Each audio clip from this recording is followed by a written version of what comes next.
Hello everyone. Hello. I got here a little bit late. I went to get my food. Hi, hello. Hello, Spartan. Hello, Metronave. Hello. How's everyone? Pasta? Yeah, gnocchis. It's the 29th, so traditionally is the day that we made this. My family made it, so I'm just now eating it. I haven't been home all day, but it's fine. It's a type of pasta that's made with potatoes. Maybe you guys have that. Instead of just flour, you put potatoes in it. It's really good. How was everyone's week? It's been a while. Common in soups? Yeah, it could be. Gnocchi? Is that how you spell it? We just call it gnocchis. Ah, you don't have the letter.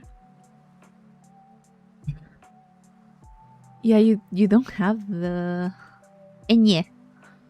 Let me see if I can spell it in the chat because we oh god. God, I have to be over the plate of food. Gnocchis? Oh god. Gnocchis? Is that how you spell it? I haven't spelled it in a long time. Give me a second. Is this... Oh yeah, it is the one that you said. Gnocchi. We spell it like this. With the ñ. That you guys don't have. I took a little bit more because I had to change the... I had to change the language of the keyboard to actually spell it. Really good. We always, like, there's the tradition to make them on the 29th of each month, in a way. Although, do I have a coin? Wait, I don't. I don't need the coin though.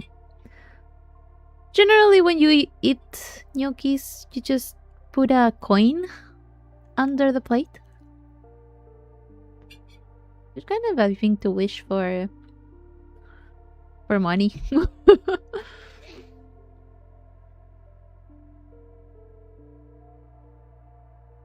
Yeah, kind of for good luck. I made bread yesterday. I made some bread, tiny ones, this time. I just have quite a little bit to eat. I shouldn't be eating this much on dinner, but who cares? Oy.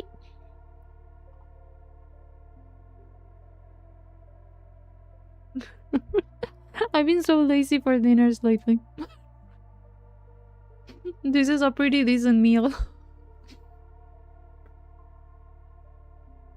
Just ate oats and a rotisserie chicken? A complete one? By yourself? That's a lot. My provecho, thank you. Oh, I got so many layers of clothing. Now I feel it's a little bit much. Like, okay. That was like a whole chicken. I'm not going to judge, but that's a lot of chicken. I can eat very little. Without feeling super sick, I was like, damn. To be fair, rotisserie chicken is really good. Really tasty.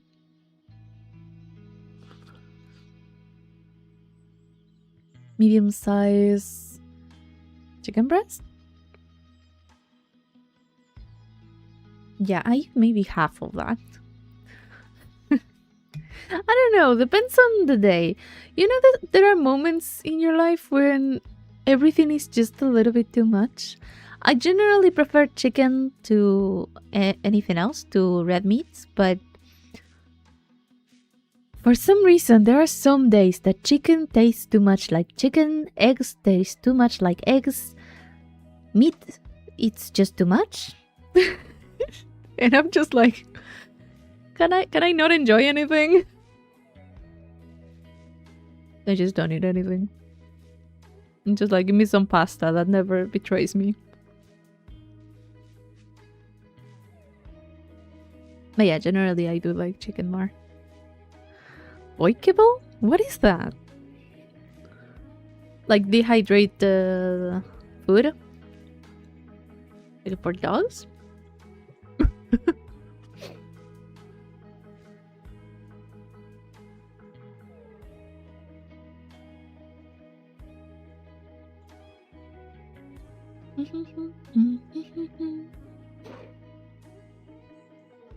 Oh, I don't have water. What the hell? I thought I brought it. Give me a moment.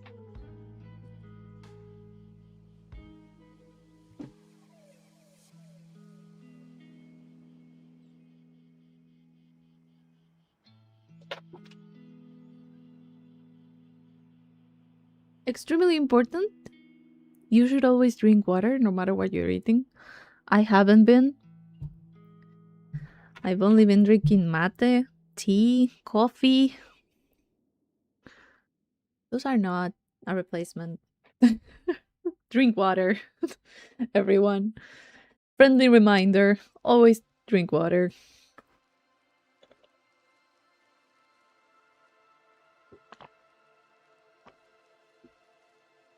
I've been forgetting so much. Like, I do have a bottle that I took with me everywhere. I just forget. It's like my brain just like, you're drinking stuff. Yeah, but it's not water. Ground beef, rice, and rice, but people call it that because dudes will make it look instantly unappetizing. My dog eats better than that. We make ground beef, rice, and vegetables for her.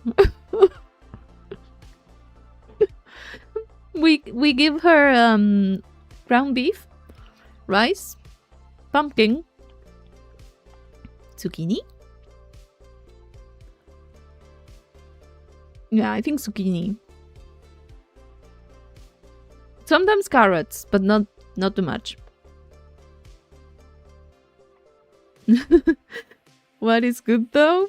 I'm not saying it's not. I used to steal a little bit of it when I was little. My grandma would make ground beef and rice for our tiny dog back then when I was little, and and I was like, oh, that seems interesting, and I just took a little bit. She always scolded me about that. That's for the dog. I'm just like, but it's good. I don't know. Although sometimes when you're really, really, really hungry, now I look at my dog's food and I'm just like, that actually doesn't look that bad. Even though I know I don't really love pumpkins too much. Sometimes they're too sweet. And I'm not really sure how I feel about it. But I just look at it, I'm like, damn, I really do not want to cook. It's a good meal. It is, actually. It is well balanced so that she doesn't go hungry too much. We do kind of mix it with some of her... how is it? Kibble? With a little dog food. Like, we give her... I don't know, it's just for her to have something of a crunch in her food, I guess. But yeah.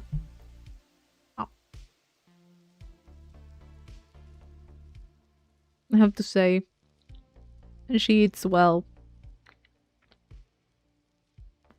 We always joke around in my house. We always say the same. She eats better than any of us. Because that's her food. We mix in a little kibble. Then we give her fruit whenever we eat fruit. And then she maybe snacks on something else. Maybe sometimes we have peanuts. We just give her very tiny little ones. We don't really give her too much, but she eats better than us. She's more balanced than anyone in my family.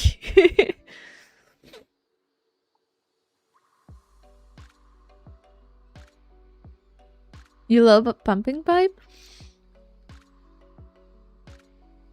No, she hates them.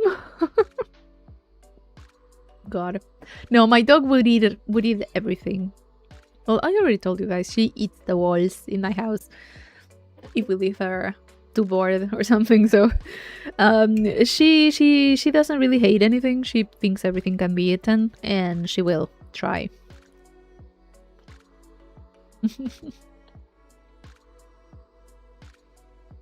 Oh, that's too much, Spartan. I know it's sarcasm. I hope it is. But God. Poor my dog doesn't understand why. We don't give her either grapes or chocolate. And she doesn't understand why. And she's just like, she asks us all the time when we're eating something. We're like, we cannot give you that. It has chocolate on it. It's just like, what do I care?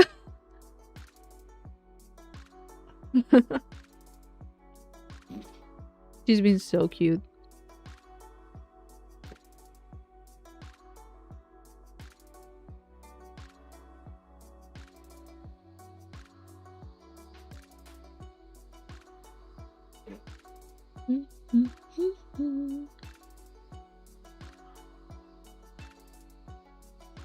For a pound of chocolate. I mean, if I was personally, I would just be like, yeah. I would eat whatever.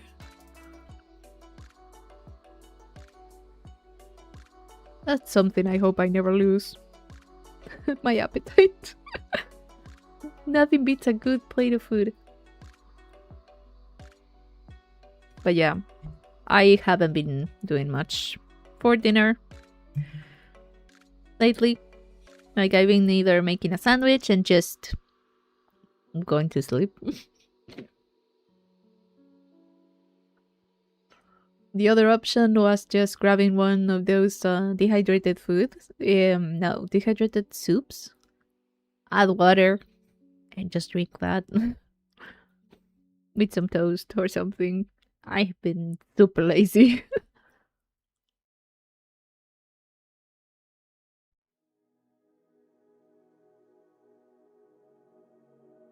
But yeah, sometimes I get home and I'm just like, fucking hell. I don't want to cook.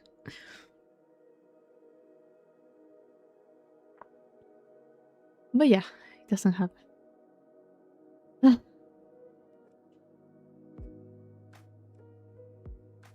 Mid chocolate. You gave it something mid. At least it wasn't like super bad. There's bad chocolate out there, so. But good chocolate is just so worth it. Just amazing.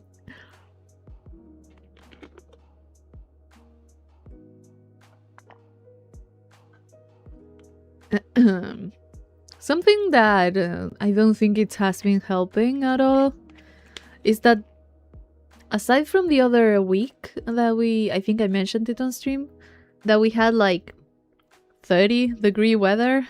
There's like a few days in winter that happens here. Every year it happens.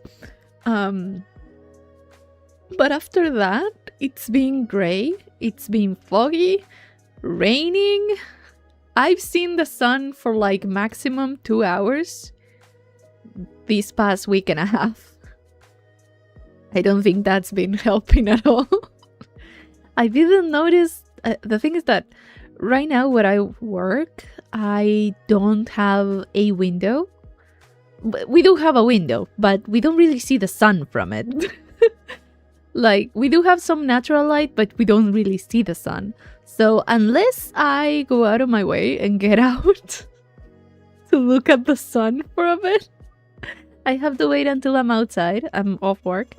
And every single time I get off work, I look outside and it's fog. Or it's just super gray. And I'm just like, fuck, I missed it again. Then today, I got off work and I saw the sun and I was like, oh god, thank you. So I went to take the bus to go back to my house. I decided to sit on the side of the bus that the sun hit the most. And like 5 minutes after I take the bus, it just clouds again. And I'm just like, fucking hell. Why would you do this to me? I got home and it was gray again. I am tired. I've never missed the sun so much. Oh god. It's incredible just the difference that it makes to be working somewhere you don't really have a direct window that looks outside. I mean, it's better than working in a call center, to be honest, but damn. I miss the sun. I never thought I would say that, but I kind of want to look out the window and see the sun. Not be in the sun, actually. Get a job that lets me work maintenance at a butterfly garden. All outside sounded nice. Oh, that sounds really interesting. At the but how does that work? What is a butterfly garden? Like, do they help the butterfly population? I think Imagine was waking up in dark when getting home when it's dark. That is the worst, yeah. That is awful. And thankfully, I avoid it. Thankfully, I get out when it's like the day is starting, and then I get off work when the days has still like a few hours, like 1-2 hours of sunlight. But yeah, the best part is gone. Even more if it's like super gray. I'm just tired of looking outside the window and not seeing anything. It kind of surprises me the amount of fog that I'm seeing. I don't remember there being so much fog in general. These past, 2-3 years, I've been seeing fog so much, but really dense fog. I'm kind of surprised. Although there is a certain charm to fog. For really fog and gray days, there's like a very interesting vibe to it. It's just that by the third day, you're just tired of it.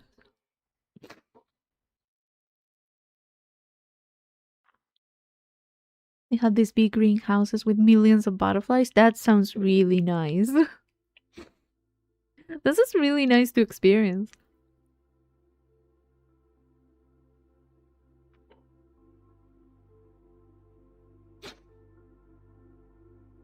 I never heard of that, so...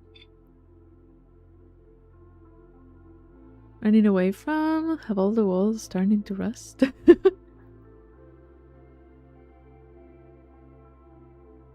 In Silent Hill. Honestly, there's some memes around that is just like Montevideo right now, and there's just, I think it's Silent Hill 2. You just see the main character just going through the fog. I find them so funny. Because sometimes some places in the city are like super dense fog. It's just like, what the fuck? The weather hates us. The weather does really hate us. And most of all, the weather spites me because... Listen, the other day I got out of my house. I went to work. And... You know, I put on my clothes, I put a coat and stuff, and I'm just like, yeah, I mean, it's a gray day again. Like, and it was like grayish, but it was still a lot of light. It wasn't gray, there's no light, it's going to rain. It was just gray. And you never know, maybe the sun will come up, maybe the sky will fall, who knows? That's what I deal with every day. So I go to work. I spend most of the time in the office, and I'm just like looking far away into the hallway, and I look at the window, and I'm just like, what happened to the light? And it was like half an hour before I left work, and I was like, what happened? What? Where's the lights? Did someone turn off the sun? And I was just like, oh god, no. I just told my coworkers, like, okay, everyone, goodbye. I'll see you tomorrow if I ever get home. I had to take like 2 buses that day, so I took one of them. I got to the other bus stop, and I was just looking at the sky like, oh shit. My time is limited. And then I just got home. And when I was getting home, like, I'm not kidding you, 2 blocks before I was getting to my stop, I see the raindrops hit the window of the bus, and I'm just like, God, fucking hell. Do you have to be this bad with me? And I had no umbrella. My coat wasn't really waterproof. I only had a scarf. So I just grabbed the scarf, I tied it up on my head to cover my headphones, and I was just like, you know, just try to get home. Thankfully, there was not much wind, and the worst part was when I got home. So I had a little bit of luck, not too much. But it's been like that every time. Every time I look outside, I'm like, oh, I'll take my umbrella with me. I take my umbrella, my big umbrella, and it doesn't rain.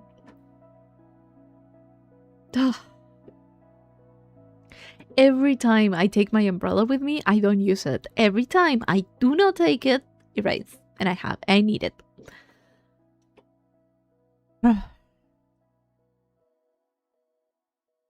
I'm so done. You should watch the movie The Mist before going to work. Old granny mode to save the headphones. Exactly. It worked. I mean...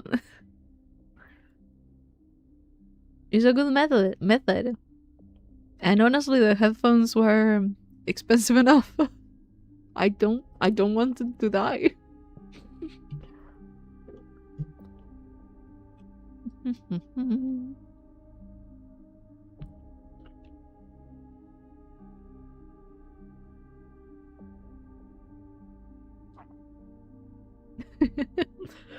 To be fair, I did get home and look at myself in the mirror to see just how ridiculous I looked. It didn't look that bad.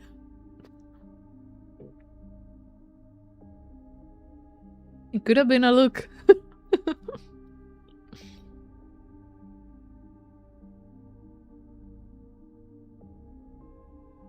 But yeah, thankfully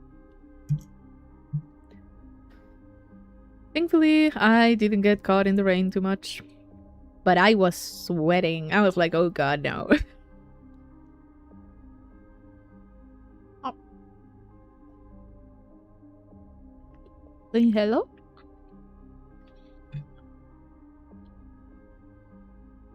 What mods did you use? I haven't touched anything since since last stream.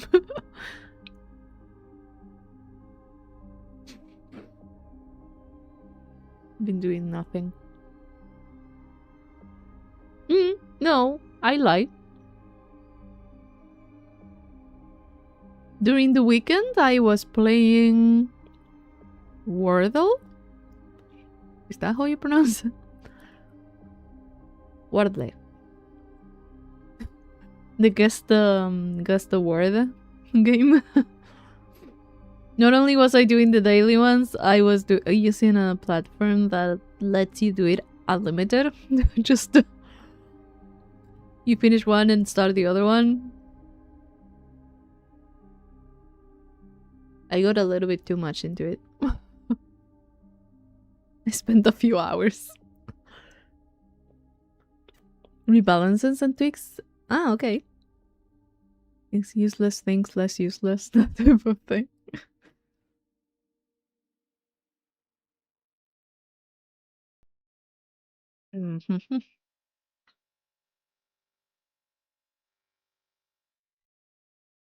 I wouldn't be good at the game if you couldn't tell. Oh, I'm awful at it.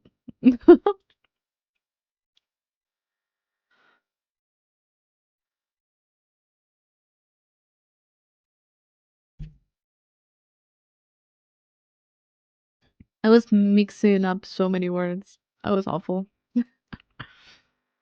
But for some reason, I got so many of them right. I was like, God, I'm not that bad. I may just have a lot of imagination of what it could be. There were some words that I was just like, I have no idea what I'm looking at. In English.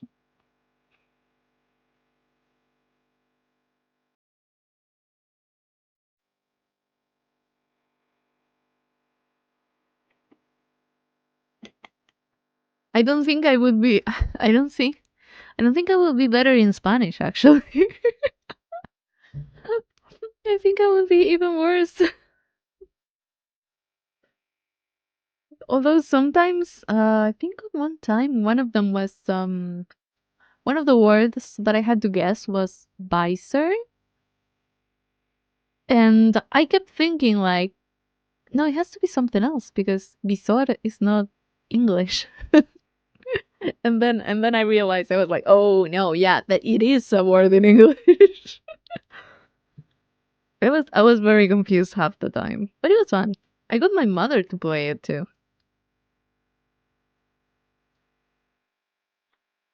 We ended up playing together for a little bit.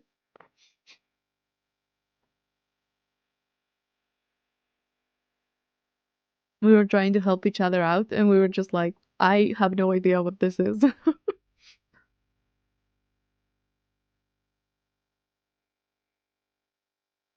Is it normal to learn English? It is a mandatory subject in at least in high school, I think. Or it was. I don't remember. I don't know now what the situation is. But yeah, most people do have it. It's not like everyone gets to a fluent level because it's kind of shit. But most people will know at least a little bit. That and Portuguese because Brazil is like a neighbor. So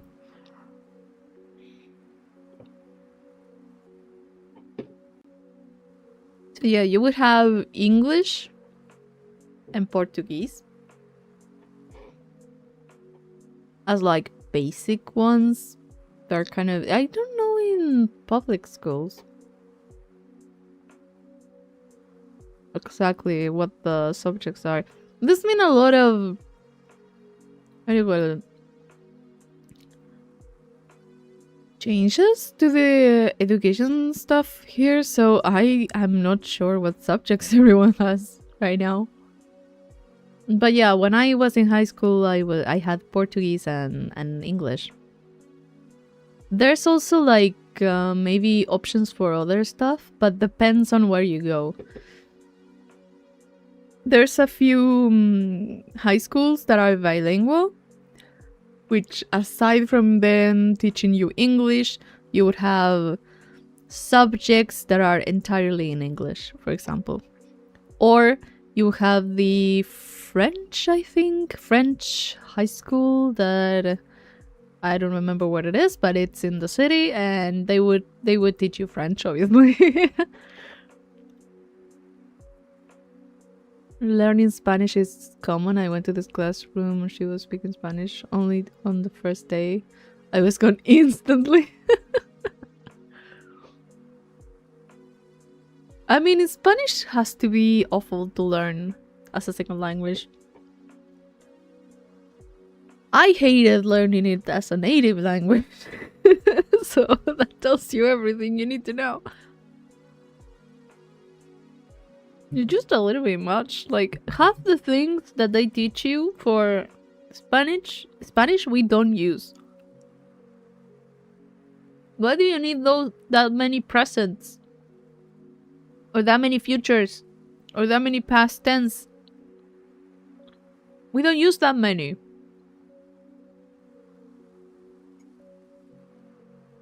I didn't like Spanish. I did horribly. At some point in my life, you know, when you're in high school and you kind of have to decide where to go, what to do. At some point, I was like, being a translator might be fun. And then I realized that if I ever took that route, I would have to have good marks in Spanish. And I was like, nope. Forget about that.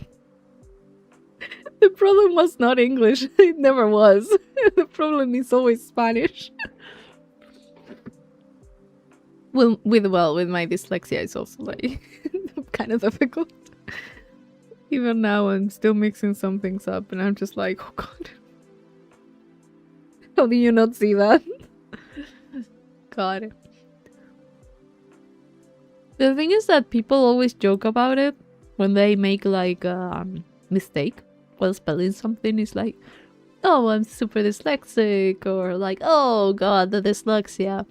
And so whenever I'm just talking about my dyslexia, nobody believes me. They just think I'm joking. Until at some point, I'm just like, no, actually, I am. I do have it diagnosed.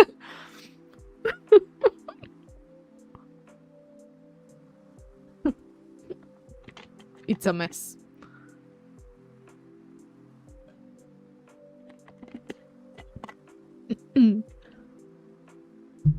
And I have a really bad case, actually.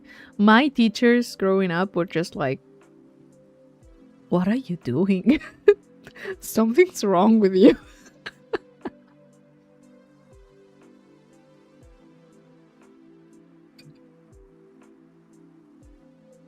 It just came to a point that the letters I was mixing up have absolutely no way to be mixed up.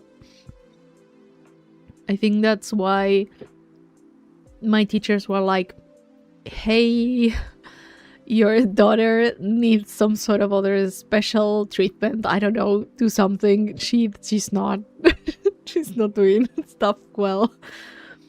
And then I ended up going somewhere. Thankfully, the what do you call it? The not hospital, but the healthcare did have like a doctor that was specialized in treating people with this type of stuff.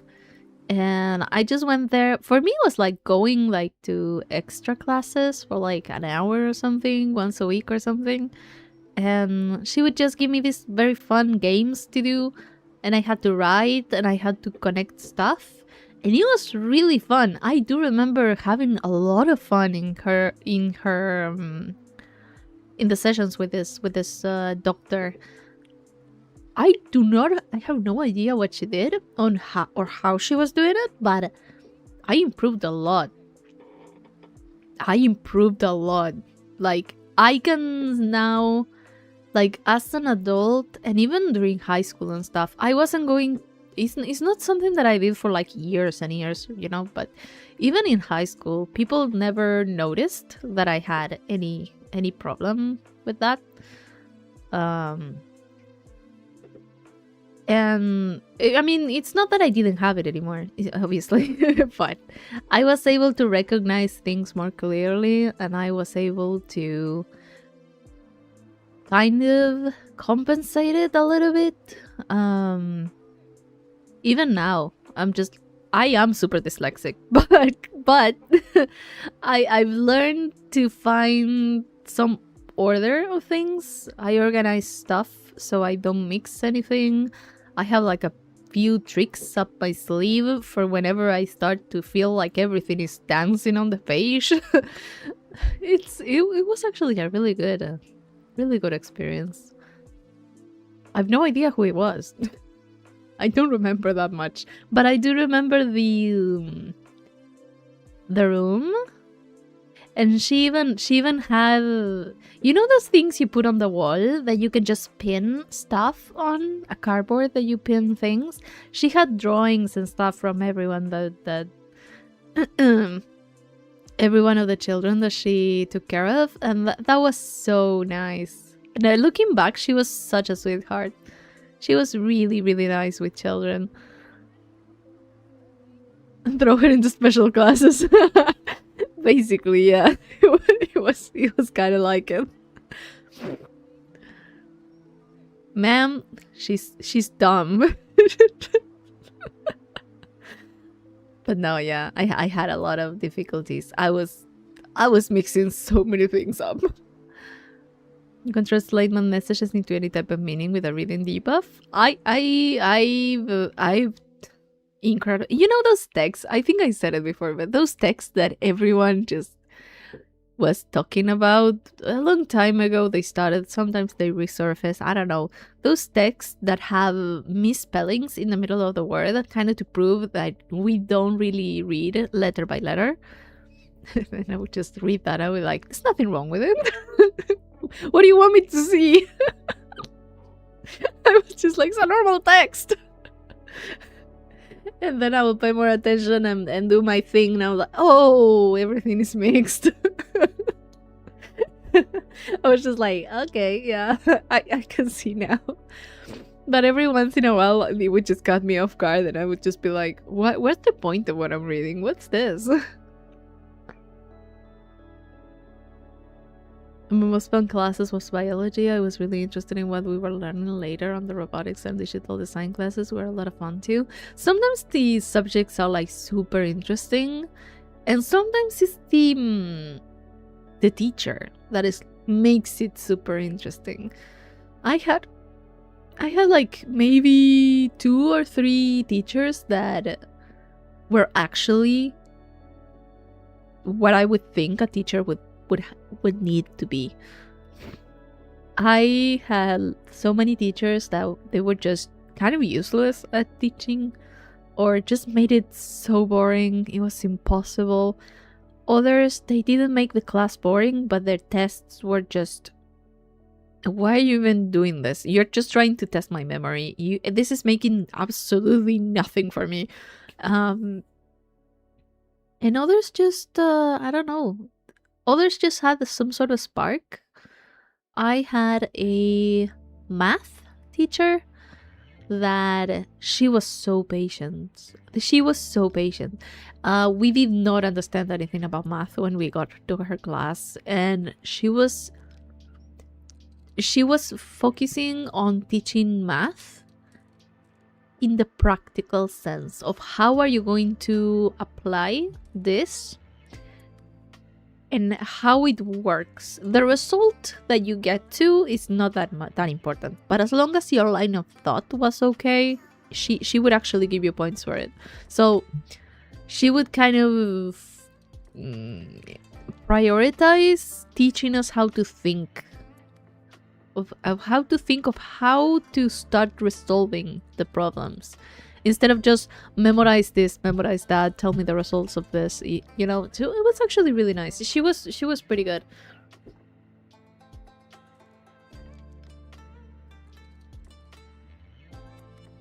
Because I found it really cool. Nice. My math teacher was the bomb. She was the only one that really made me understand it. Yeah, there was another teacher, a physics teacher also, that was like, I looked at that person, I was like, he looks like a fraud. He looks like he doesn't know anything, but he knew so much. Like, holy shit. Not only did he knew so much, he knew how to explain it so it would enter my brain. I was just like, damn, never judge a book by their cover. Literally, it was like, wow, that's impressive. To be fair, I have had other physics with other teachers, and those teachers were just not the best at explaining anything, so I understood absolutely nothing. This other teacher was really cool, but he did kind of tell me, how did you get to this grade? At some point. He was just baffled that I knew nothing. But I passed this class. Because he was actually a good teacher.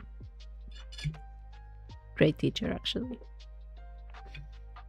Kind of eccentric, if I think about it too much. The teachers that were really eccentric were the... Oh, wait. Astronomía. The subject that teaches you about space and the stars. It's not astrology. I know it's not that word that I'm looking for. Astronomy? Imagine if you had a subject astrology. But...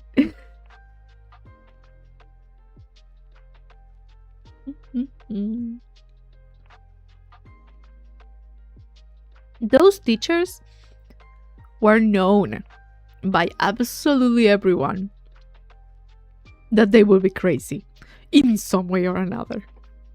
They were so weird. We loved them for that, but they were so weird.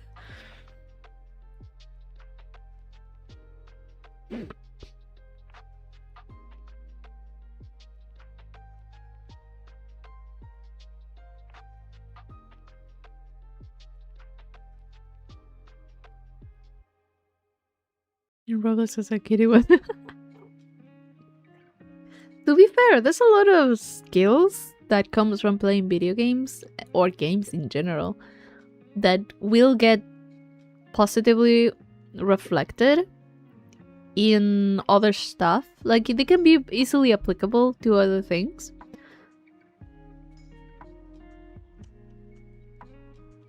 Really interesting things.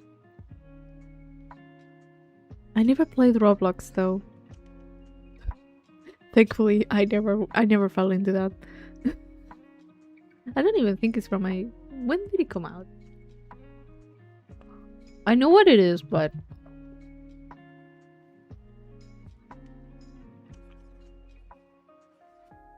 I guess it's more like for kids.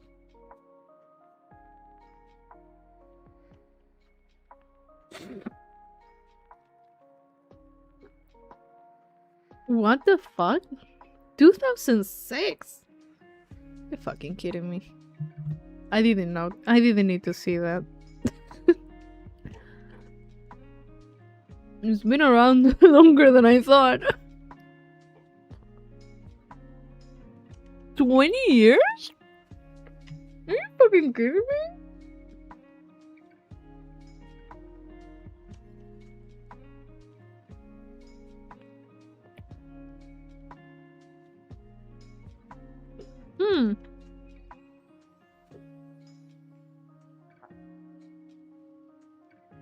What the fuck?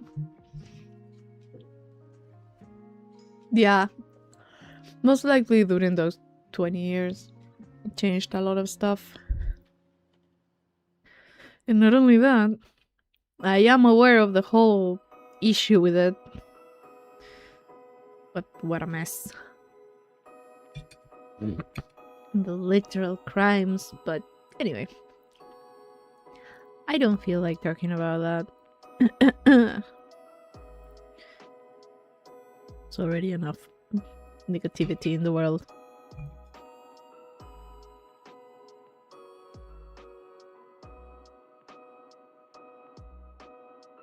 All classic sound effects?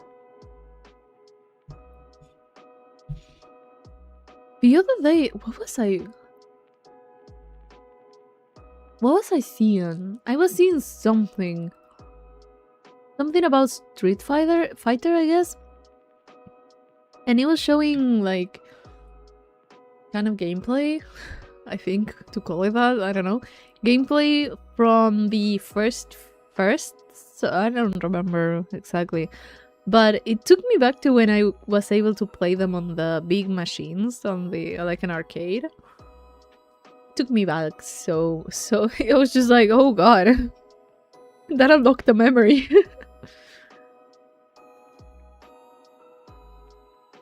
Because there is so many sound effects that are just so identifiable that if you had spent any time playing those, you would just remember them. Like, I do remember a lot of sounds and a lot of music from GTA San Andreas that I did play with a friend on her house. A lot of sounds from The Sims and stuff that she also had. And I was just, what? Every time that I hear it, I'm just like, what?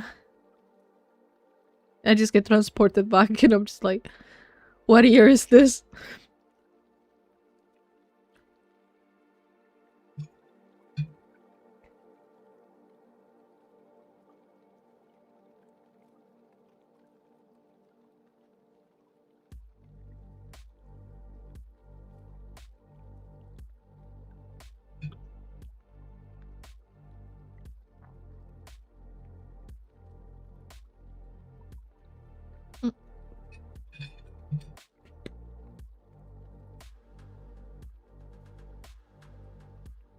Yay, I finished it! Like 50 minutes after. Oh god.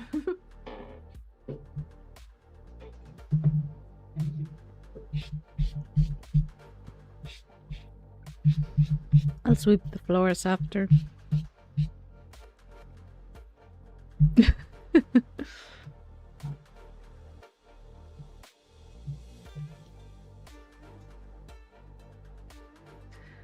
I feel like, now taking into account the date that we released, I kind of feel I was very lucky never to get into that. I would have spent way too much time there. Thank god I only wasted my time in shitty MMORPGs and RPG Maker games and stuff like that.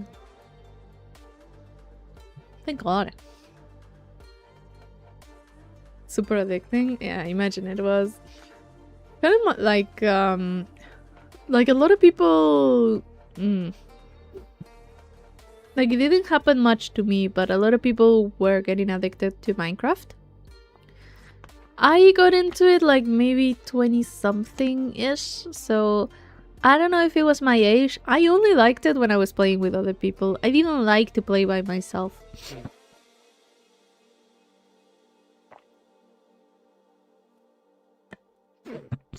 So even though with friends it was like super fun and super addicting, I just couldn't care much about the game, playing it single player. So I was just like, well, it is what it is.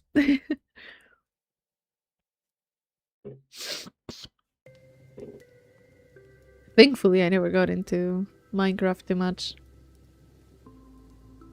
I cannot handle having too many things. Or Warcraft, but instead of one game, it's like tons of really fun games in one. Yeah, I suppose it is, but some of them had to be awful too, I think.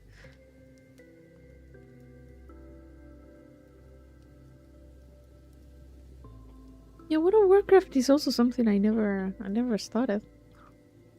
Also, it was paid. Yeah, most are bad. I mean, for what I know, it's their community made. Which, yeah, you do have good and bad and the ugly, but you know, it is what it is, unfortunately. The problem about having a black mousepad is that I can see absolutely every speck of dirt on it. Sorry. I should not be looking now. I'll be like this the whole time. I was just seeing little dots of stuff. Oh god. Man, I love black, but way too many things I can see on them.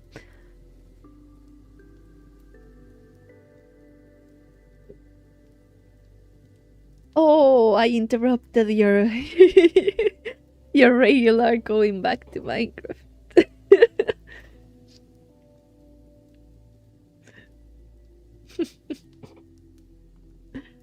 Honestly, I do feel like I guess it's kind of like me on Warframe. I do have a really weird relationship with Warframe that I can never cut off entirely. Every once in a while I go back and I'm just like, well, here we go again. 2-week phase for me is either a day or 3 months. Yeah. And then it's just like, I don't know, a few weeks of farming and doing stuff, and then it's just like nothing. And then I'm like, I might as well only uninstall it because I'm not playing it. I uninstall it, I don't miss it, and then at some point I'm like, I kind of want to go back. It's so stupid, but it just happens. And for a long time it happened to me also with Skyrim. And I would just go back, make another character, go around, do quests and stuff. And now honestly, ever since I did like the playthrough for the channel, I haven't touched it. I did so many quests on that one character. I haven't finished all the quests that are in that game in that playthrough. So if I ever go back, I might as well just record it and stuff, but I left it there. It was kind of fun. I did the Dragonborn questline, which I hadn't done. There was so many things that I never tackled on that game.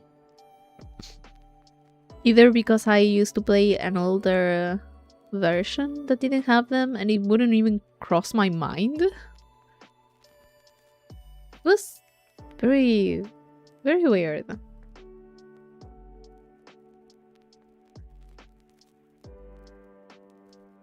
think it burned out around the 3-month mark. Also, being on a server was the only thing keeping me going because I enjoyed seeing people seeing my builds. Yeah, I think I like the idea of a server more than being alone because I don't know. It felt like I do like the idea of collaboration to build things, to get stuff.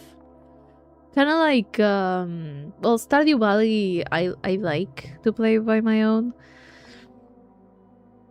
But I enjoyed a lot playing with someone else, playing with a friend, just organizing things, just coordinating. What are you going to do today? Yeah, I'm going to do this, this, this. Okay, I'll take the mines. Stuff like that.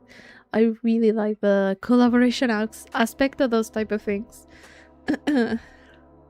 Some games I'm able to play single player. Others I kind of prefer, I don't know, either co-op or community. I don't know.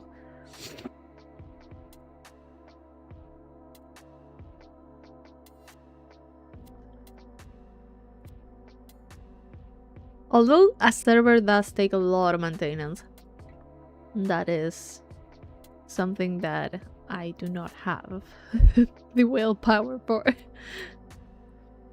nor the patience for. Like years ago when we had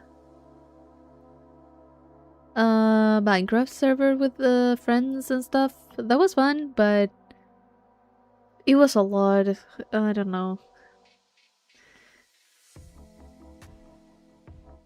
And we were kind of all unemployed at that point, so we had time. We could do whatever. Now I'm just like, nah, man. I just want to do something else. It kind of happened to me with so many other stuff. Like, I tried, for example, Marvel Rivals for a while. I played for a bit, yeah, but I just kind of... I didn't feel like I was making any progress at one point, so yeah.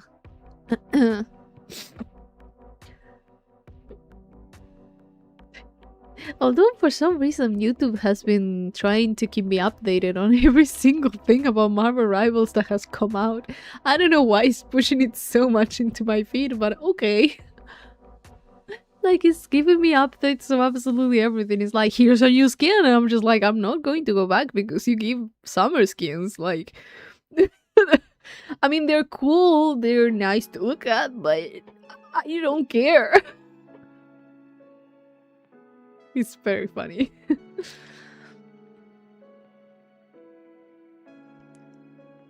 Hello, Frank. How are you doing?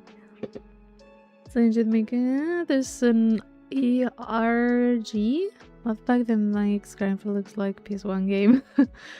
Play it in a hardcore world on the mod pack, add a bunch of creepy Easter eggs when I die. My world off to a friend to explore. Oh, that would be fun. That would be really, really fun. Just oh yeah, I left it as always. Yeah. Nothing weird about it. Then it just becomes a horror game.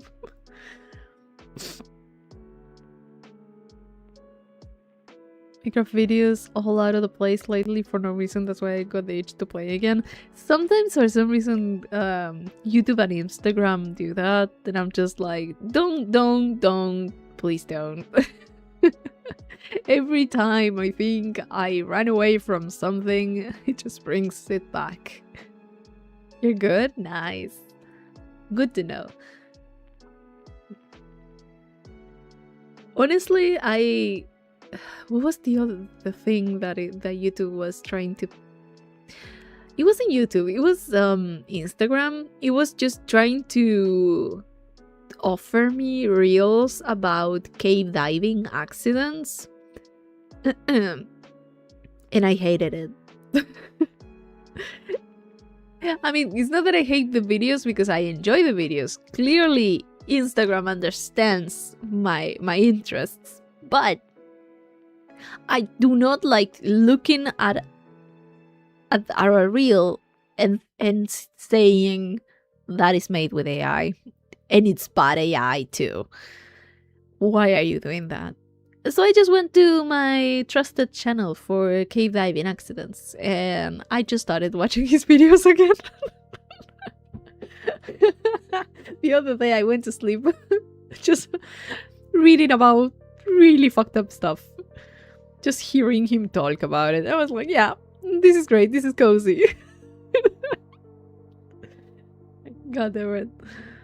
I hate you, Instagram.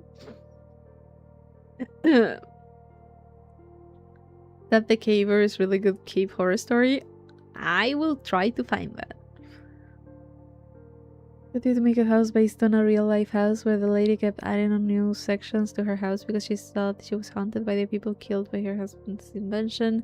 Then she would sleep in another room thinking it would confuse the ghosts. Imagine thinking you can confuse the ghosts in a house. Unless it's like a house that's a few kilometers long.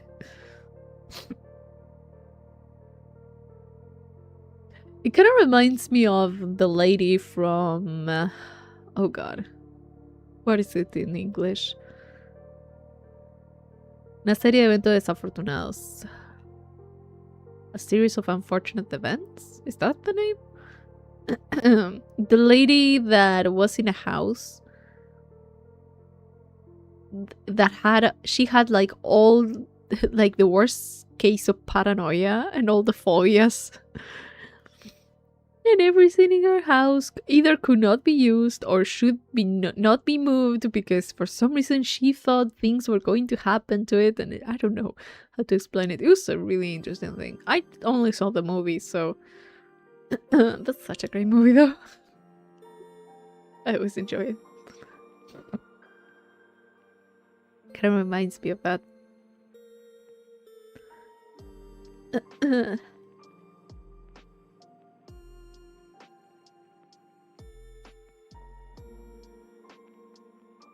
Barely remember it. I've seen it a few times actually. I enjoyed it. It's just very ridiculous and dramatic, but I enjoyed it a lot. I do remember that one scene with the lady, the poor lady. She was afraid of everything. And she was kind of right because at the end... I'll shut up. It was a really good part. That's all I'm going to say. But yeah, what you said just reminded me of that. Just imagine adding more rooms. I mean, sections, you said. Maybe it's not more rooms, but just tiny compartments and making your house a labyrinth? Oh, that would feel really claustrophobic, though. Because not only could you add additions vertically, but also sections horizontally. So some places you could just crawl. Ugh, that would be awful. The more I think about it, that's... Ugh. Like, I just imagine a house. Like a normal house. Oh, that would be awful. Although it would be more interesting instead of... of ghosts. It would be more interesting if we were... and more real if it was something physical. Trying to get to her. Because that way, the one chasing after would have to have the same rules as her. So that would mean a little bit... It's more of a risk, I think, and it's a little bit more grounded. I mean, but where would she get the materials for it, though? I'm just thinking of the logistics of it. How do you make sections without getting out of your house? Would it follow you if you went to another house? That's the...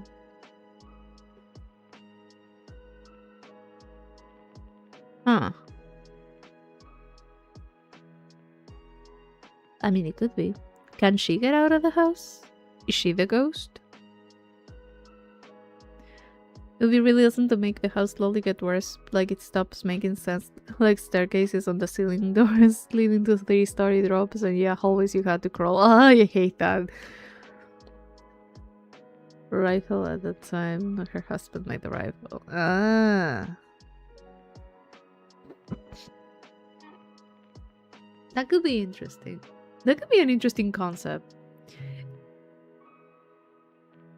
Or maybe it just comes to a point that it's not like an actual house with compartments, but it just keeps going without realizing how fucked up everything looks and how unreal everything has gotten. The bedroom to the storage room. Imagine the memory you had to have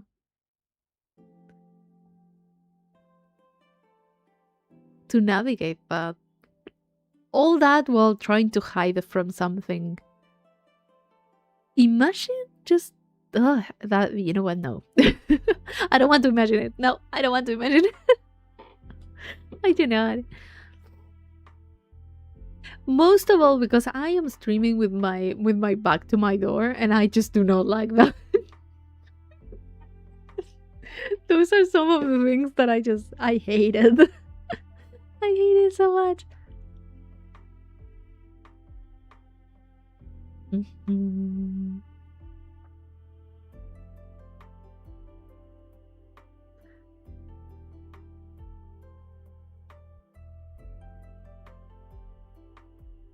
That could be like a really interesting short film or something. Or like a short game. Kind of reminds me, you know those houses where a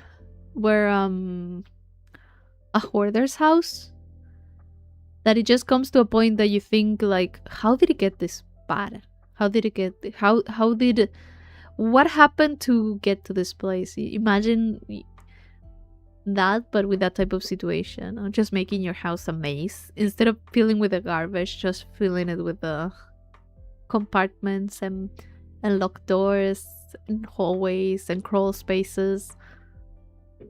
I just imagine like that type of feeling of how did it get to this?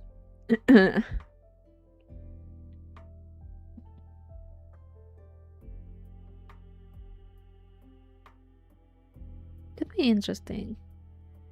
Or maybe like a book format, it would work a lot. Instead of actually having to, what do you call it? Instead of actually just having to represent it visually, just describing it could give a really good sense of dread and claustrophobia.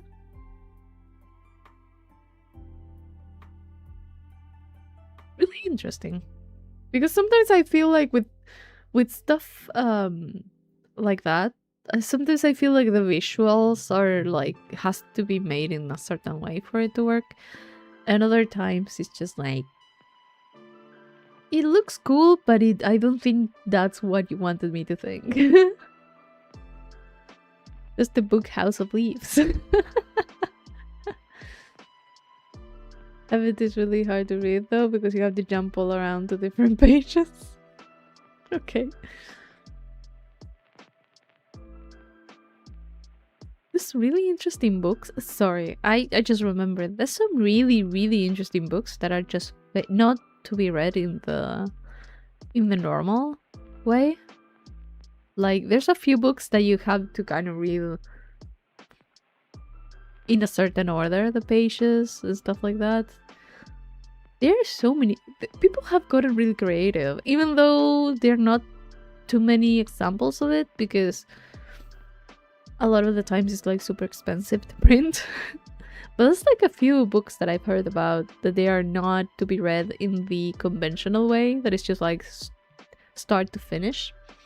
But like there's like a few different ways to read it, and it changes kind of the story and stuff.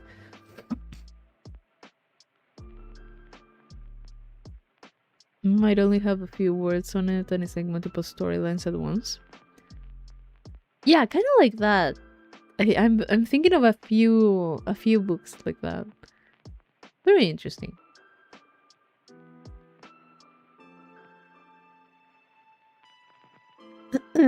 Although a lot of the times there's like not many copies of those.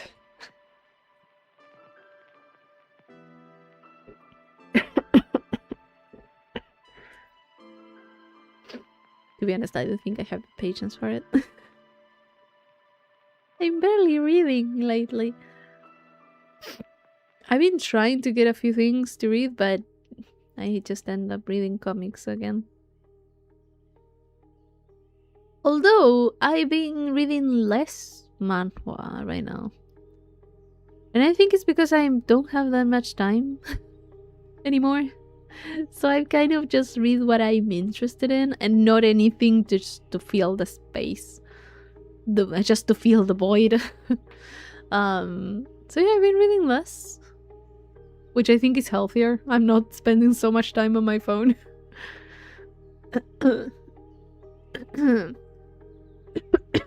Multiple feet longer than the outside. That's really cool. I mean, creepy for him, but really cool.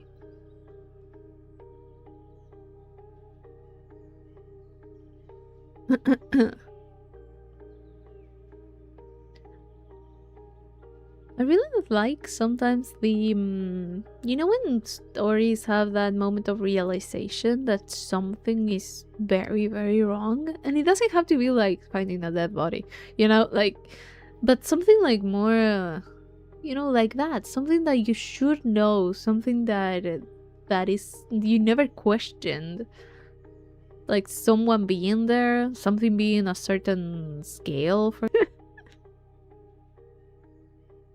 Obligatory disconnection. Here we go. Yay, we're back.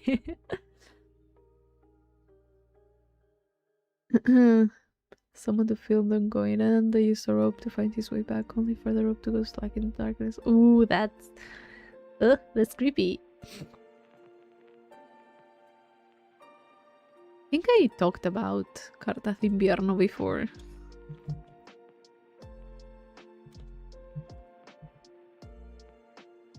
I don't remember this one.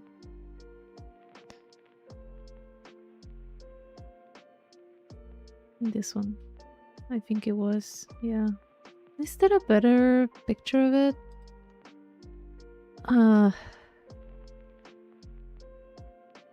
Save image. Here.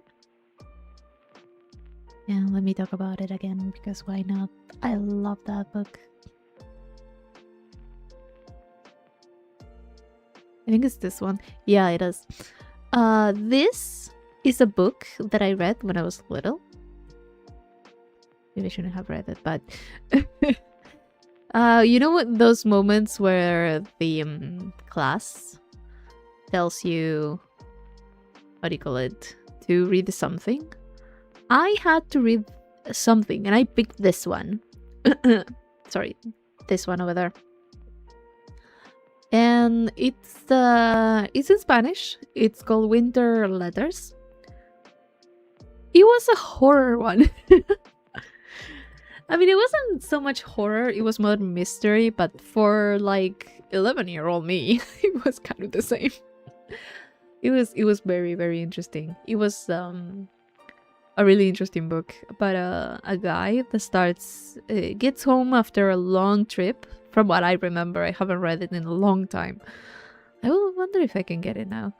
And I remember there's a guy that gets home for like months of being traveling and stuff, and he starts reading all the letters that his friends sent him.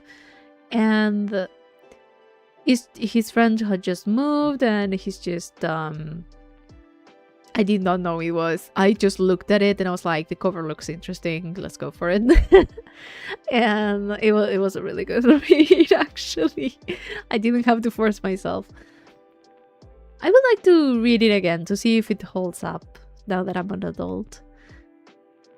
But it was like that. It was just like reading his friend's letters that he sent, and like the situation starts getting so much worse with each letter, and there's a lot of things going on. There's like a thing of, is it supernatural, is it not?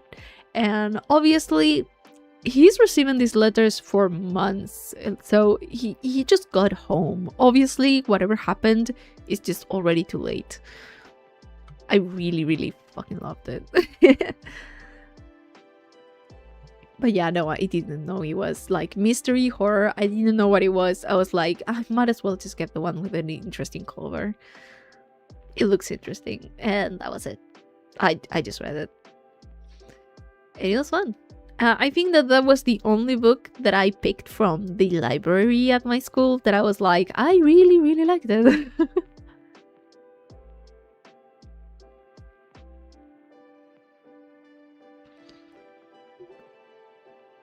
I really should try to find it. Maybe I would like a copy of it. Agustin Fernandez Paz. That's the... Very interesting. I would really like to see if I can maybe get it somewhere. If I get it, I'll be so happy. I'll be so fun. I'll be so happy. My inner child will be so happy because I've tried to find it before and for some reason I couldn't find it.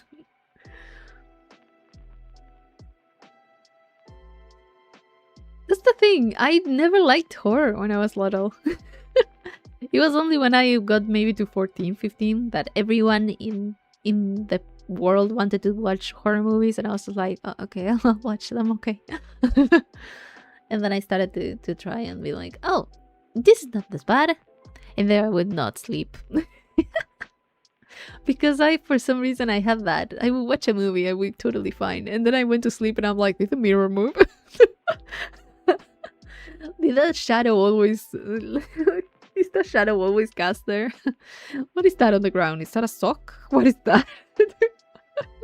I'll be just paranoid and super aware when I went to sleep. That'd be the worst. Haunted of Hill House because I heard it was similar to Silent Hill in psychological horror. Kind of boring so far, very basic feeling. Have you seen the series? Maybe that's why. Because sometimes it happens to me that if I see the series or the movie first, just the book doesn't hit me the way that it should. And it happens with me with manga too. Like sometimes I watch an anime and I'm just like, I really like the anime. I'm like, I'm going to read the manga. And then I'm just like, when is it catching up? Because I am not up for this. I think that knowing a little bit how it goes is like... Also, it's completely different. Oh, okay. I forgot about that. The TV show is fucking great. TV show was really good. I really liked so many of those scenes in the TV show where nothing is happening, but you can see the ghosts getting closer. And you're just waiting for something to happen. You're just there. I don't think I don't know if I mentioned it, but I think my favorite scene from all the Haunting of Hill House series is when Luke, Luke is just like counting, just like 1, 2, 3, 4, 5, 6, 7. He's just counting and counting and counting and counting and counting, and you see the ghost that's just trying to keep following him, and he's keeping his distance, but then he just starts messing up the counting, and you can see the ghost getting closer and closer and closer, and that is such a good scene. Because you're just like, you're messing up. Please, it's just counting. Please, just keep counting. It's not that hard. You know? And it's just so fucking good. Because you can... I feel panicked. Because I'm like, please finish counting. Because, please just keep going. Like, I get super into those scenes where the character is just... having a difficulty to do something. Not because he's panicking sometimes. Just because he's just really nervous and it's just like, oh no, I need to start again. Or like, I lost count. It happens to everyone, you know, but I don't know. It's just so good. So good. That is definitely my favorite scene in the whole show. That and maybe the funeral scene was really fucking good. The story where an entity would slowly get closer to this dude's bed every night unless he followed certain rules. It was really interesting, but everyone was lying, so it was very confusing. Huh. Well, talking about rules, I've been reading the one that I'm remembering is a manhwa that is called Welcome to the Rose Manor. And I really like it because the manor is fucking haunted. And not even haunted, it's like run by a demon or something. And this main character starts working there, and everyone's just like, hey, welcome, here are the rules. And she starts reading the rules, and all the rules are like, do not go up the stairs at a certain hour, do not do this. If you see a portrait in this one place, go back a few steps, turn around, and don't follow the voices. Those type of rules. And at the end it's like, burn this letter, memorize this letter, and then burn it. So it's kind of like you just have to rely on your memory. It's really interesting. It's just like all of those things. It's just really, really good. And no one talks about it. It's like really, really creepy feeling of everyone knows everything is wrong, but no one can speak about it.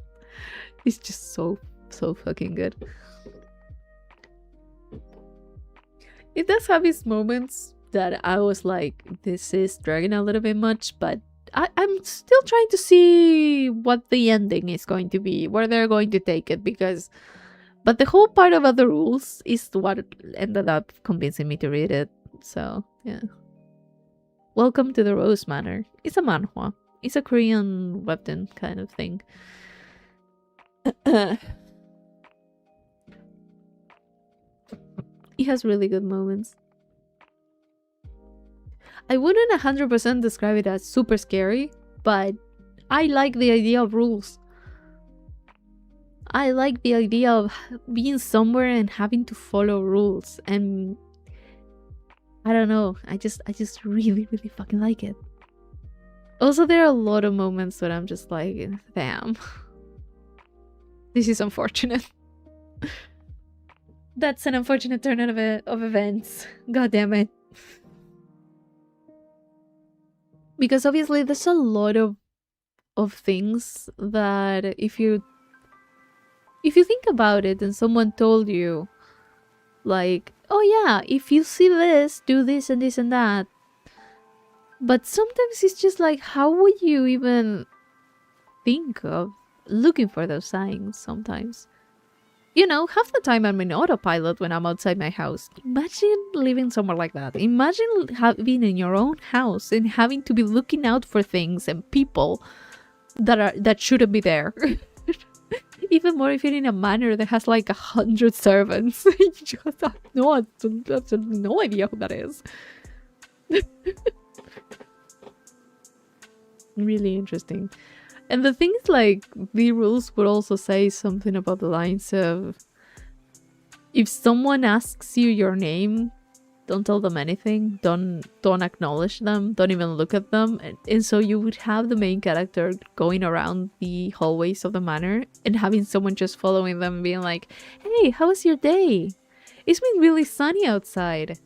Do you want to do this? Do you want to do that? And they would be just super chatty and super social, and she's just like, do not answer them. It'll be interesting, really interesting. Possessed people, but later on, even most people in the story, I think, were possessed by entity, and it thrived on the confusion it created to further bring insanity. That is a very interesting thing, yeah.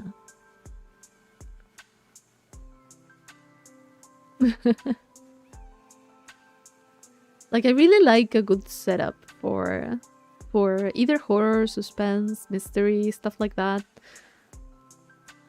Then you kind of depend on what you want to do with it. I don't know. Sometimes it's just like, I don't know if I would have gone this way, but it is what it is. It's what I got.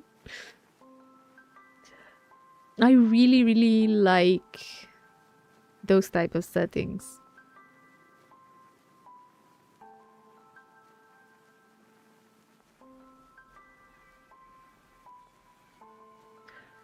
Although maybe sometimes I just like to be confused, I think.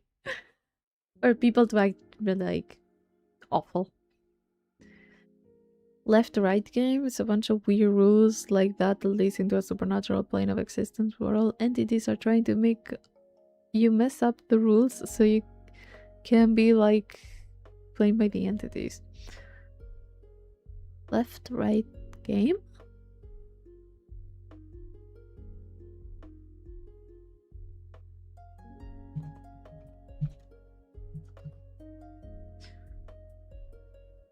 Da, da, da, da, da, da, da.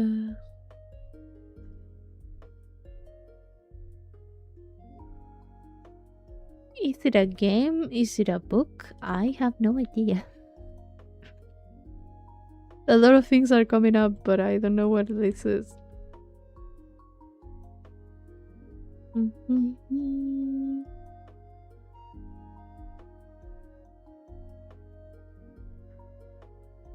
A story?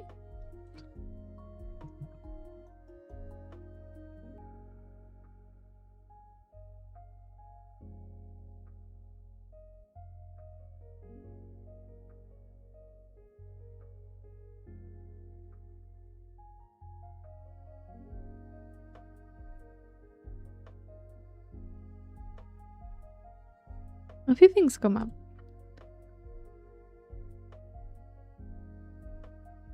Oh, is it on Reddit? Oh, okay. I'll take it into account. For whenever I don't want to sleep.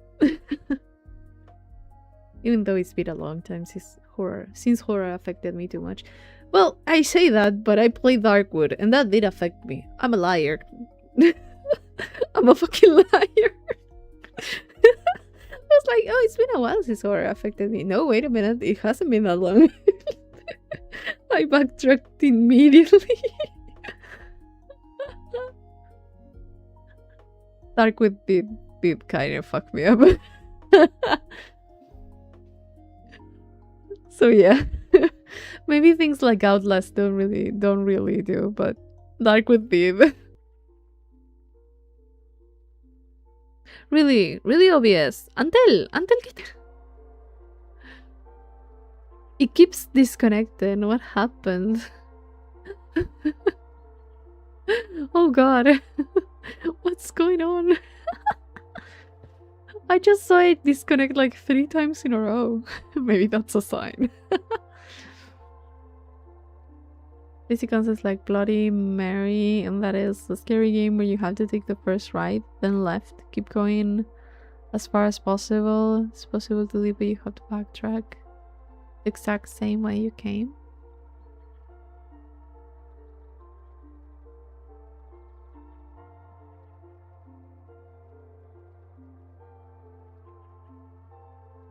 Interesting.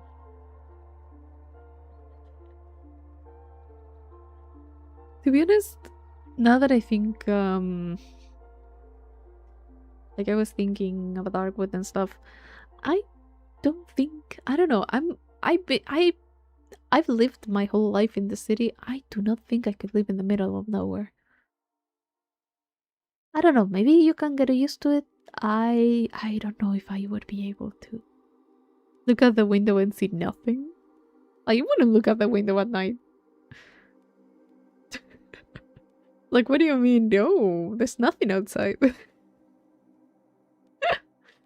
I don't know. I feel like I'm way too much of a scaredy cat when it comes to real life. When in games, in video games, I cannot be scared too much sometimes, in a few. But IRL? No. I'm the first to run when I hear something. I prefer to survive rather than to find out. Thank you very much. Voice acted podcast on the story. Yeah, I did see the podcast. Podcast. Gosh. I fucked up. I did see the podcast options, but I didn't know if it was that the one that you were referring to.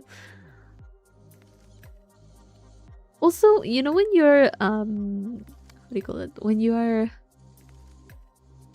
driving like super late at night and you are like in the middle of nowhere basically, you're coming back or something, and I just look outside the window and I see absolutely nothing. In those places in the like there's nothing. There's not even lights in the street. The only lights are the headlights of the car. That is just creepy. Like if I had to stop the car right there, I would just be like, ugh. I don't like that. I really don't.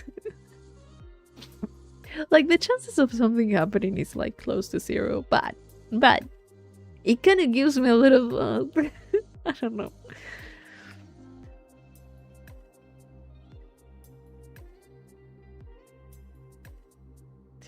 There's like so many moments that it just a scaredy cat in real life.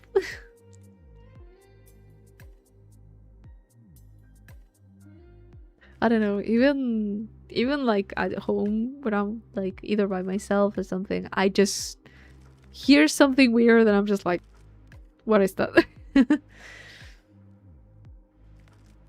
I live because where I live, because it's a bunch of basically Appalachia mountain huts. It's very depressing, honestly. I went into the middle of nowhere recently to my cousin's house. I mean, depends. If you like having no neighbors, I guess it can have some charm to it. I don't know. I think I would prefer a city. That's what I know. That's what I feel comfortable with.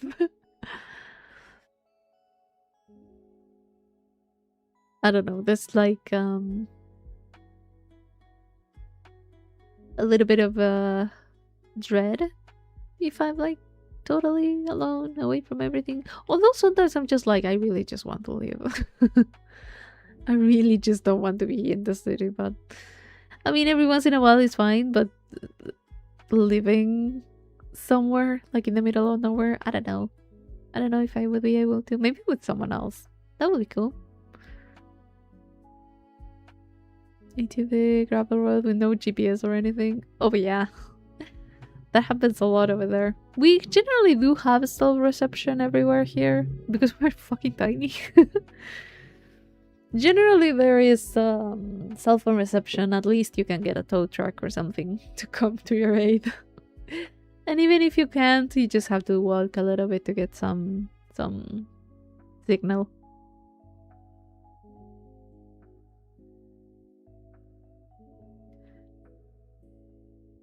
At least from what I know. But who am I to say?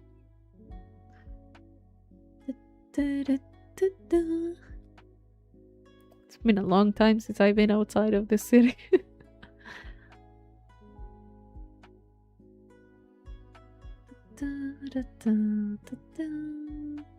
Maybe if you're underground you cannot have maybe some cell reception, but outside in the middle of nowhere you do.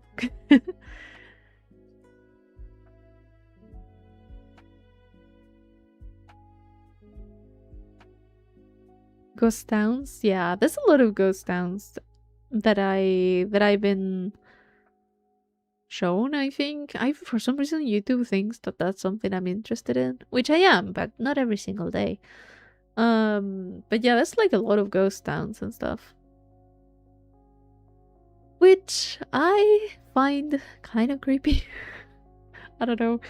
I feel like it's just a little bit much. I think that's just a pity, because imagine that all those towns were a community at some point. They had something good, I guess, and then just people left. Which is kind of happening to a lot of places, not gonna lie. There's a lot of countries that have that same issue.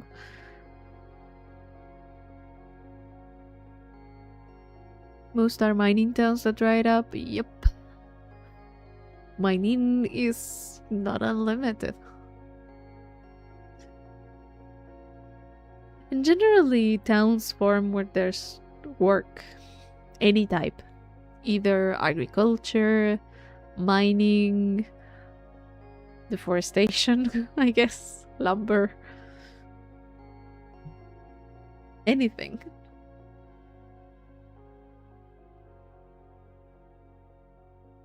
Farming communities that slowly die out, yeah. A lot of old people stay behind until there's no one else. Pity, but yeah.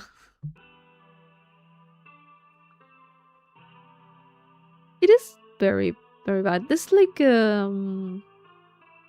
it's not the same, but there's a lot of places in the city that a lot of people have moved out. A lot of houses are abandoned.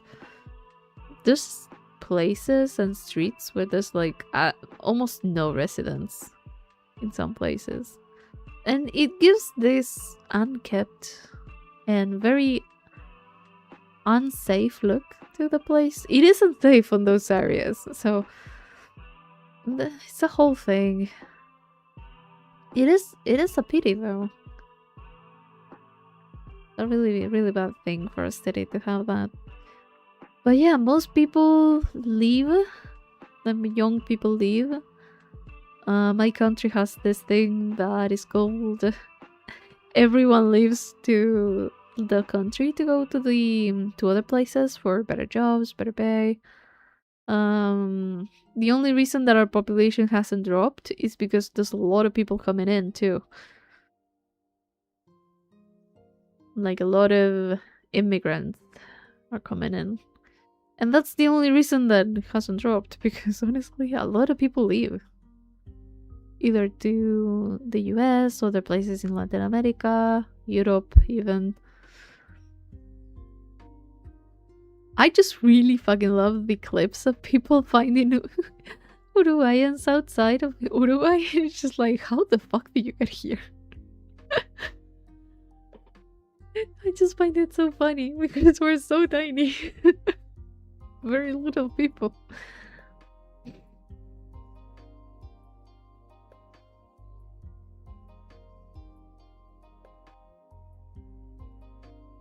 It's just kind of weird. Kind of weird to hear the story of someone being outside in Europe or something and you just see someone with a thermos and a mate and it's just like, that's someone from my country, I better go greet them. Known for being pretty pale? Pale? I mean, we do have a big percentage of white people, if that's what you mean. I wouldn't say we're all pale, though. There's a lot. There's a mixed bag. Maybe I'm thinking Argentina. I mean, Uruguay and Argentina, we're kind of the same immigrants. I mean, we all come from Europe, so kind of, yeah, we do have a big percentage of white people. I mean, I'm white, if you hadn't noticed. Like, yeah, there's a lot of Spanish and Italians. And Argentina has a lot of Germans, too. Also, the thing is that Argentina also has a lot of diversity because there's a lot of other colors, I guess. How do I call that? There's also like a part of the population that's indigenous and stuff. So there is some diversity, but depends on which province you are. I guess it works that way.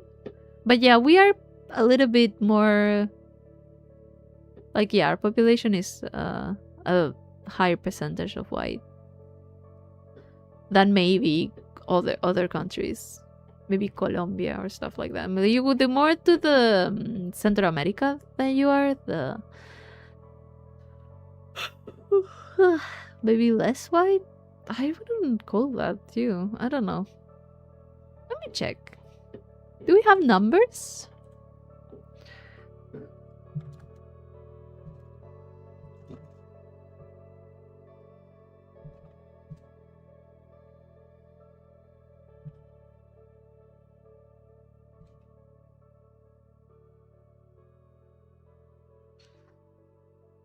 That took way more to spell than it should have.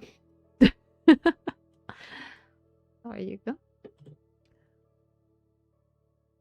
Percentage of white or Caucasian population in South America varies widely by country, with Uruguay, Argentina, and Brazil leading the region. In Uruguay, we're 88% to 90.7% white. Argentina is 85 to 86. Yeah, Spanish, Italian, and Italian. We're both. And Brazil is like... Brazil is like 43%. Let's see, Chile is like 30 to 53, depending on whether estimates count strict self-identification or mixed European indigenous profiles. Oh, interesting. That is what Gemini says. I don't exactly know where it takes that from. I mean, we're very tiny, so it makes sense that we have more, like, percentage compared to others.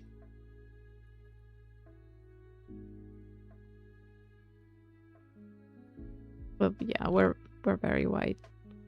Oh! Ah, no, historical demographic growth. This is like Latin America in general. Huh.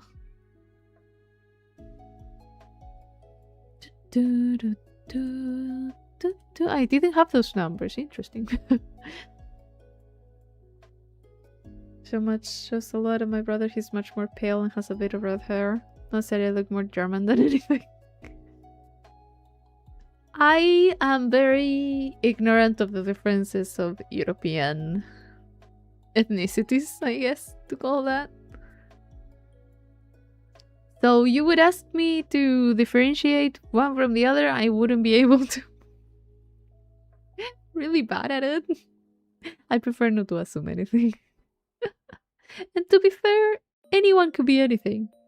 You could be born anywhere, so I would rather not risk being wrong.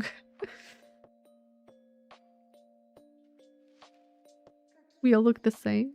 I mean, I don't differentiate much. You know, just like... Here's the thing. When you live... I mean, this is also predominantly white, but we're like all kind of the same because we're kind of coming from the same places. Most is like Spanish or Italian descent, so it's just like kind of, yeah, I mean, and everyone's kind of mixing, so to me everyone looks the same. There's people that are like, oh, you have a nose that's very common in this other place, and oh, you have this I have no idea where things come from. I have no idea. Hello, Vadim. Yeah, these Europeans all look alike. I mean, to be fair, I think everyone kind of looks alike. I think I'm face blind sometimes. Like, obviously everyone looks different. You can differentiate someone from another one, but I'm awful at pinpointing where your grandparents were from. I have no idea. I mean, somewhere around Europe. It could be anywhere there. And I'm saying Europe because I could be saying any other continent, but some people might be angry about that. But it also applies. Like, I cannot differentiate someone that is from a certain part of Asia and another one, unless they are like 100%. I mean, maybe India, but who knows? I may be wrong too. I prefer to ask. I'm just really, really bad.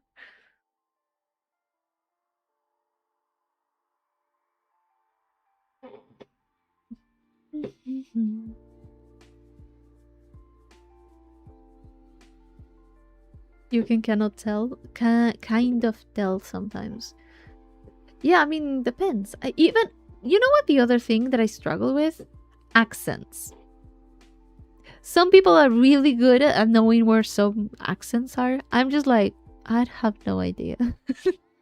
I just know you're not from here. I could not tell you if you're Colombian, Venezuelan, Puerto Rican. I have no fucking clue. I have no idea. Give me a break.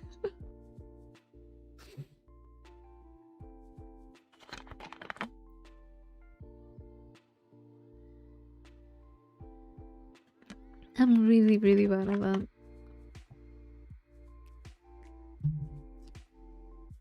And that is with Spanish. I cannot tell English accents. No idea. I have no idea of the difference. Some of them I can understand better, some of them I can't. I cannot tell you where they are from.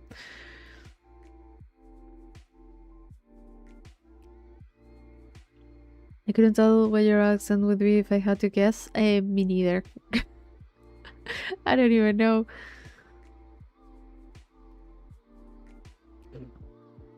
My English teacher that helped me prepare the exams and stuff for English, he would be so mad at me right now because I went to learn the United Kingdom English, not American English. He would be so mad. He would be so mad. He always corrected us on that. That's how the Americans say it. No, you have to say it the English way.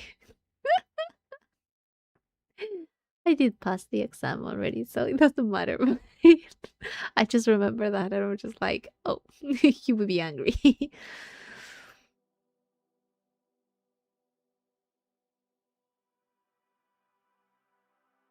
He'll be really, he will be scolding me again. God.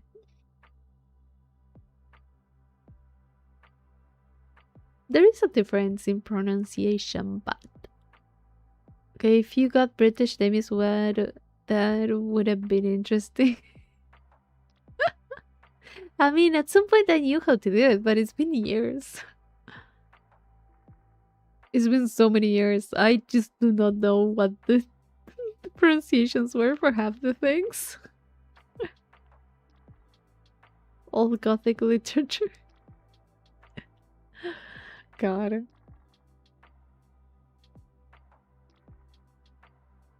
I don't think I could. It's been so fucking long. And honestly, I generally consume more content that is more American English than anything. So,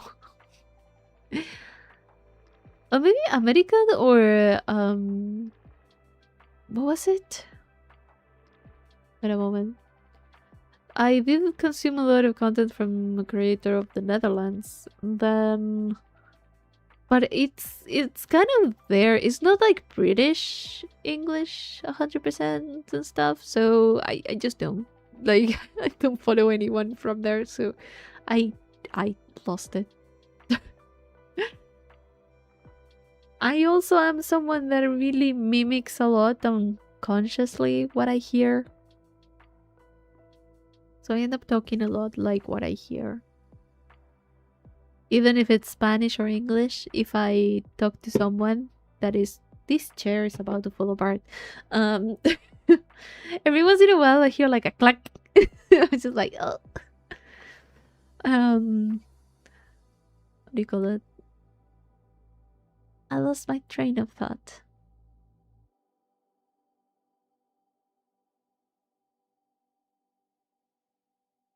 I lost it. Bye-bye. Very southern for no reason. Real?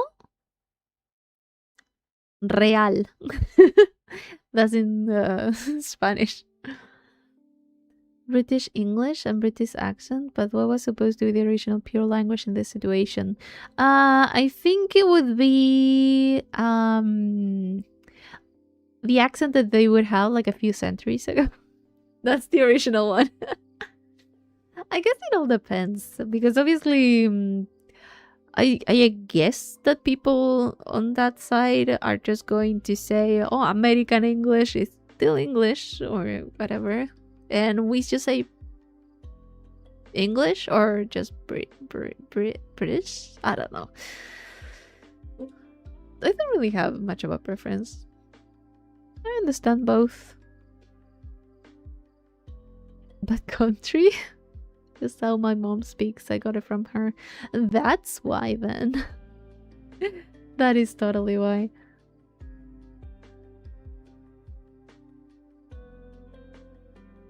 There are some things like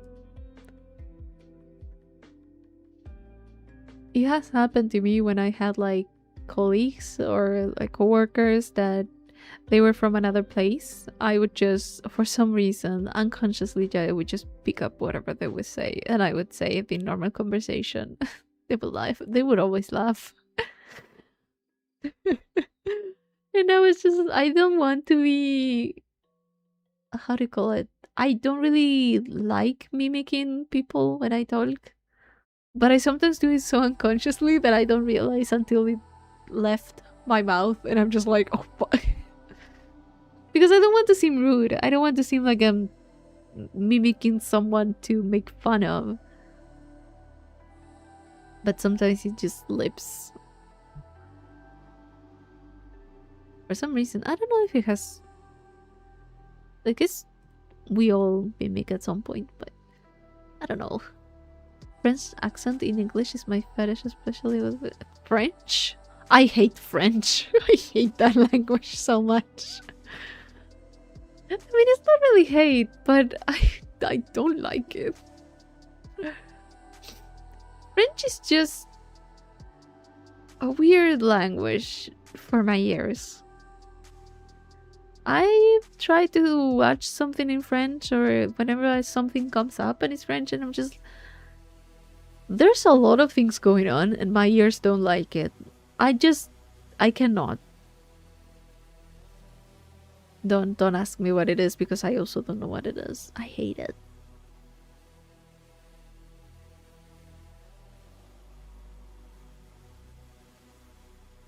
I mean, I'm not going to look at someone that has an accent and be like, oh, I hate the way that you speak. No, definitely not. I just don't enjoy it. Because even if I don't like something, I don't have to make it known to the person.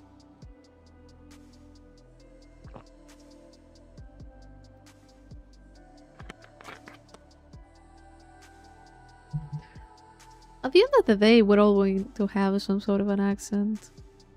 It's not... Even if I wanted to try and not have that much of an accent, it would take so much work. And so much practice. And so much practice talking with people that can correct me in the moment, like in real time. And why bother? As long as I'm being understood, and that's fine. Then that's okay. Maybe before I would be... You know, when I started the channel, I was like, oh, I don't like the way that I pronounce things. I haven't been using English for a long time by then.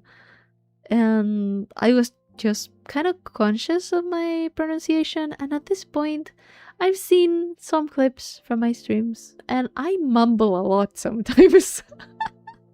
I don't know if anyone understands when I just start mumbling.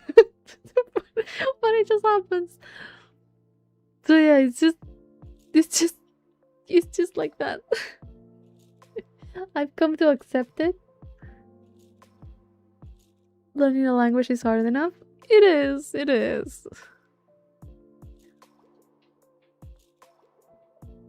A third language would be nice. Try Dutch and you will understand the French not so bad after all. Oh, I don't really want to. I mean, I think I heard someone talk in Dutch, but I don't mind hearing it. I never talked about speaking it myself. Because I won't.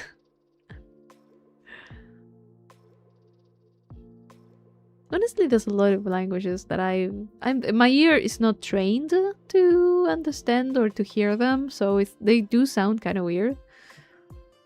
But I mean, it's fine.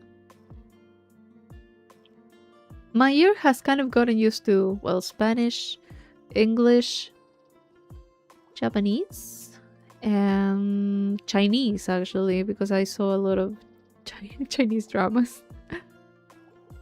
But kind of those four, I kind of got used to listening. A little bit of Korean, but I haven't been watching anything in Korean, so I kind of forgot about it. And I mean getting used to hearing, as in getting used to the cadence in which you talk. Because different languages and different accents do have like a certain rhythm to it. Like Spanish, depending on the type of Spanish, actually. But everything has like a rhythm in which you speak. And different languages have like different rhythms and different pauses between stuff, and it's very interesting when you start listening to something else like totally different. It's just like, I have no idea what's going on. I have no idea when the phrase starts and finishes. What's going on? And then you kind of get used to it. My mom watches like a lot of stuff, and she doesn't mind the subtitles, so she just watches them in like original language. And sometimes she watches like things in languages that I didn't know we had the option to. And I'm just like, that's not English, that's not Spanish, that is not French, what is that? And she would be just watching something in, I don't know, in I don't even know what language is she's watching. Turkish for sure. She's watched a few Turkish series. But yeah, it takes a while to have your ear trained to understand a little bit more.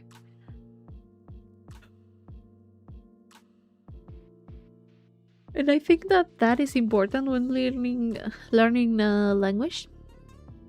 Not only to train your writing, your reading, and your speaking, but also your listening.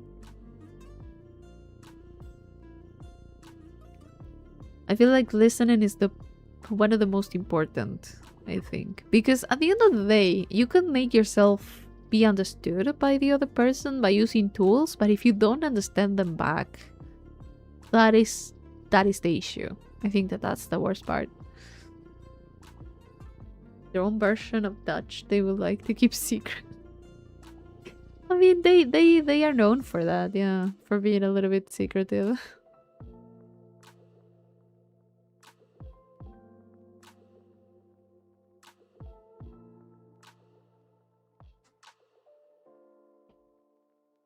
Now, it's been 2 hours already? What the fuck? I thought at most it was like an hour and something, but I've been yapping for like 2 hours. What the hell? Well, we're officially back in business, I think. You think you're rusty with Sekiro? Oh, definitely. Don't even ask. I haven't held the controller for like a week and a half. I'm definitely rusty as hell. You're going to see me die a lot. Dragon rot for everyone. You're all going to end up coughing next stream. Going to have a really rough time. My favorite rhythm game? I mean, it is. It's kind of a rhythm game. So yeah, we need to pick it up next time. Today I kinda just wanted to yap. That's nice, as always. I was between yapping or just vibing in Oblivion, but I really felt like nothing.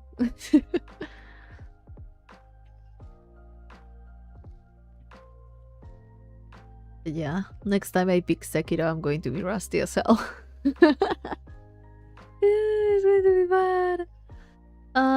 We had to go, I think, to the Sunken Valley this time because we already went and defeated the monkeys. Found the monkeys, put them in paintings. I got a rice. There was a kite.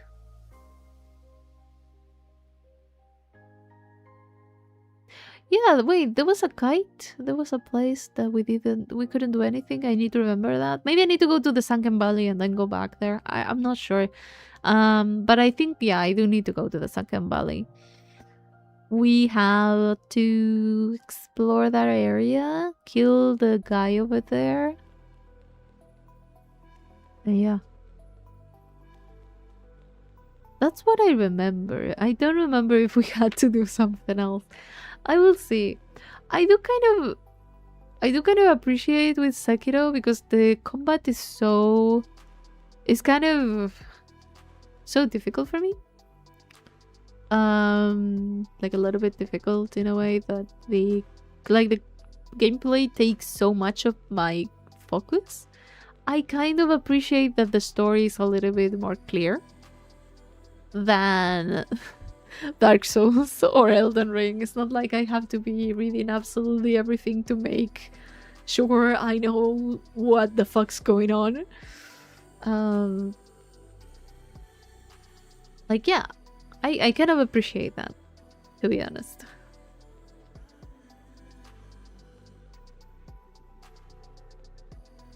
YouTube censored my message. It would be for something, I guess. Even more with that emote.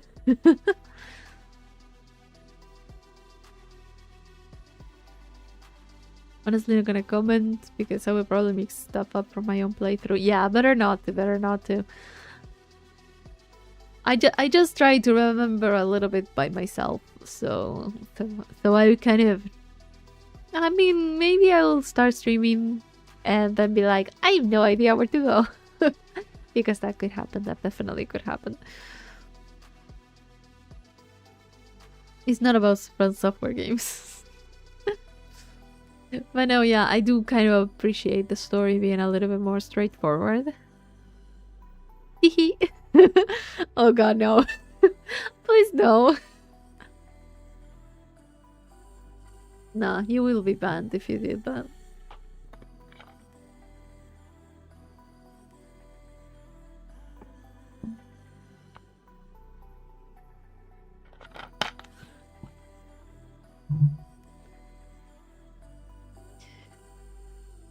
We can talk about many things in the stream, but if anyone decides to be racist, I'll just slap them across the face and be blocked forever. There's no need for that. I don't know. Have a good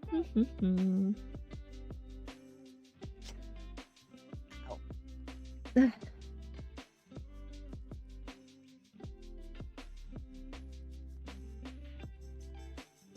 But yeah, there's a lot of stuff to do in Sekiro, so maybe, I don't know.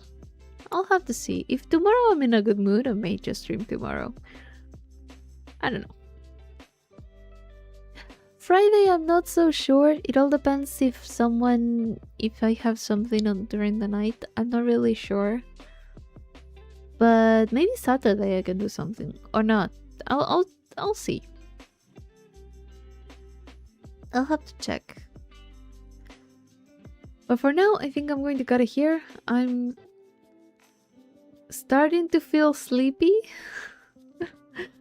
I'm kind of starting to feel a little bit too sleepy. So I just want to sleep a little bit. And then see what I can do tomorrow.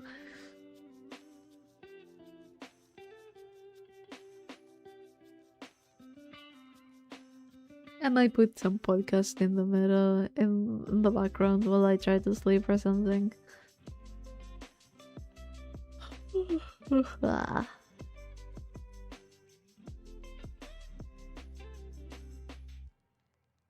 So yeah, everyone. Bye-bye. Good night. Have a good day tomorrow. And I'll see you next time, everyone. Bye-bye. Rest well.